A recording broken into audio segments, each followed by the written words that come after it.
10 ఏళ్ల పాలనలో బీజేపీ ఏం చేసిందని ప్రజలంతా ఆలోచించాలని కేసీఆర్ కోరారు. ఈ 10 ఏళ్లలో మోదీ కనీసం 100 నినాదాలు ఇచ్చారని, కానీ ఒక్క నినాదం కూడా నెరవేర్చలేదని విమర్శించారు. వాటితో ప్రజలకు ఎలాంటి లాభం జరగలేదని కేసీఆర్ దుయ్యబట్టారు. పార్లమెంట్ ఎన్నికల్లో భాగంగా తలపెట్టిన బస్సు యాత్ర మహబూబ్నగర్కు చేరుకుంది. ఈ సందర్భంగా మాట్లాడిన కేసీఆర్, తెలంగాణ ఉద్యమ సమయంలో ఆంధ్ర వాళ్ళు ఇక్కడి నుండి కాల్వ పెట్టి మన నీళ్లు తీసుకుపోతుంటే రఘువీరారెడ్డి పాదయాత్ర చేసుకుంటూ వస్తే ఇదే డీకేఆర్న నీళ్లు తీసుకుపోండి అని మంగళహారతులు పట్టింది. మన నోరు కొట్టి మన ఎండబెట్టి ఒక డ్రాప్ ఒక చుక్క నీళ్లు కూడా మనకి ఇయ్యలే. హైదరాబాద్కి ఇచ్చినారు. బాధపడ్డాం, ఏడ్చినాం, పొలాలు ఎండిపోయినాయి. అక్కడ నిజామాబాద్ వాళ్ళు ధర్నా, ఇక్కడ మెదకోళ్ళు ధర్నా. ఇయ్యలే.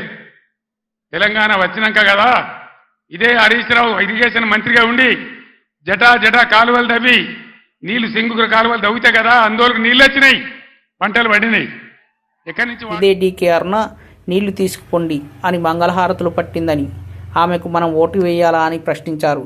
లోక్సభ ఎన్నికల్లో బీజేపీకి ఓటు వేసినా, కాంగ్రెస్కు ఓటు వేసినా బావుల వద్ద మోటార్లకు మీటర్లు పెడతారని ఎద్దేవా చేశారు. గెలిస్తే రుణమాఫీ చేస్తామని అన్నారు. ఇప్పటికీ రైతు బంధు కూడా రాలేదని దుయ్యబట్టారు. తులం బంగారం ఇస్తామన్నారు. వచ్చాయా అని నిలదీశారు. ప్రస్తుతం ఉన్న సీఎం చోటాబాయ్, నరేంద్ర మోదీ భజేబాయ్, చోటేబాయ్కి ఓటు వేసినా భజేబాయ్కి ఓటు వేసినా ఒక్కటే అవుతుందని కేసీఆర్ ఎద్దేవా చేశారు. ముస్లిం సోదరులారా, తెలంగాణలో ఇప్పటివరకు మేము సెక్యులర్ ప్రభుత్వం నడిపించాం. ఇప్పటి వరకు సెక్యులర్గా ఉన్నాం. ప్రాణం పోయినా సెక్యులర్గానే ఉంటాం. పవిత్ర రంజాన్ మాసంలో మేము ప్రతి సంవత్సరం రంజాన్ తోఫా ఇచ్చేవాళ్ళం. ఈసారి ఈ ప్రభుత్వం రంజాన్ తోఫా ఇచ్చిందా? దేశంలో ఎక్కడ లేని విధంగా నమాజ్ చదివే ఇమాంలకు జీతాలు ఇచ్చాం. ఈ బడేబాయ్ చోటాబాయ్ ఒక్కటే, ఆలోచించి ఓటు వేయండి ముస్లిం సోదరులారా అని కేసీఆర్ కోరారు. బీజేపీ అక్కడికి రాని చుట్టమన్నారు. మొక్కిన వరం ఇయ్యవలనని వేల్పు అని చెప్పుకొచ్చారు. భారతీయ జనతా పార్టీకి ఎందుకు ఓటు వేయాలి అని ప్రశ్నించారు. వారికి ఓటేసినా మన కన్ను మనమే పొడుచుకుందామా? మనకు విషయం ఇస్తే మనమే తాగుదామా? దయచేసి ఆలోచన చేయాలంటూ ప్రజలను కోరారు. పాలమూరు ఎత్తిపోతల పథకం కట్టుకొని జాతీయ హోదా కోసం 100 ఉత్తరాలు రాశారు.